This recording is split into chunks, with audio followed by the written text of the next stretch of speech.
काय मित्रांनो, काय चाललंय तुमचं? लय अवघड आहे, सगळ्यांचंच अवघड आहे.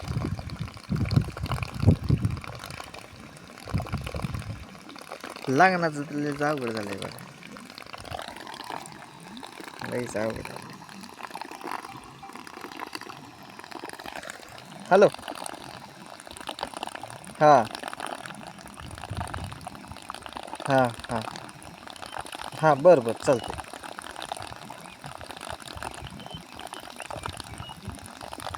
लय अवघड आहे मित्रांनो, सगळ्यांचंच अवघड आहे. लग्नाला पोरी भेटाना,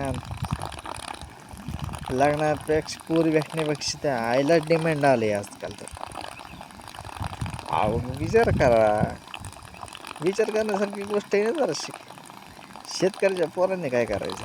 बरं, सगळ्याच पोरांना नोकऱ्यात अशा नाही ना गोष्टी.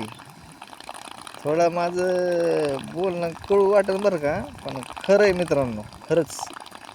मला नावं ठेवा, मला मेसेजमध्ये 10 शिव्या द्या, मला काय वाटणार नाही. पण खरी परिस्थिती आताची अशीच आहे.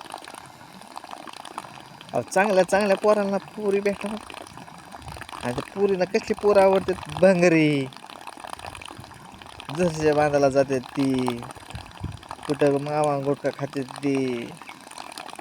काय सांगायचं तुम्हाला? खरं खरं बोलल्यावर तर पटतच नाही हो, कोणालाच पटत नाही. लय अवघड आहे. ते महाराज लोकांना काय नाव ठेवतात, त्यांचंच खरं आहे. मी तर खरं सांगतो, मला तर ना तुम्ही 10 शिव्या द्या, माझा पूर्ण व्हिडिओ शेवटपर्यंत बघा. इंद्रपुरी महाराज, त्या माणसाला मी मानतोच. आतापर्यंत जेवढा तो माणूस बोलला ना, तो करेक्ट आणि सत्यच बोलला आहे, आणि ती घडतंयच आणि चालूच आहे. आजकालच्या पोरींना पोरं कसली पाहिजेत? कसली तरी विचित्र राहणारी, केस काय ती काय.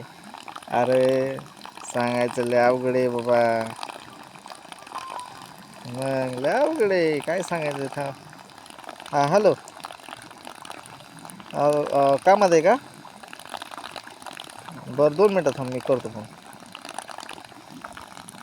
लय अवघड आहे मित्रांनो, आजची हकीकत लय अवघड आहे. सांगायचंच नाही कोणाला, एवढी परिस्थिती बेकार झाली आहे बघा लग्नाच्या गोष्टीची. सांगायसारखंच राहिलं नाही बघा पहिल्यासारखं. आता तुम्हाला मस्त मी कोड बोललेलं वाटेल, पण लयच अवघड झालं आहे सध्याच्या पिढीमध्ये.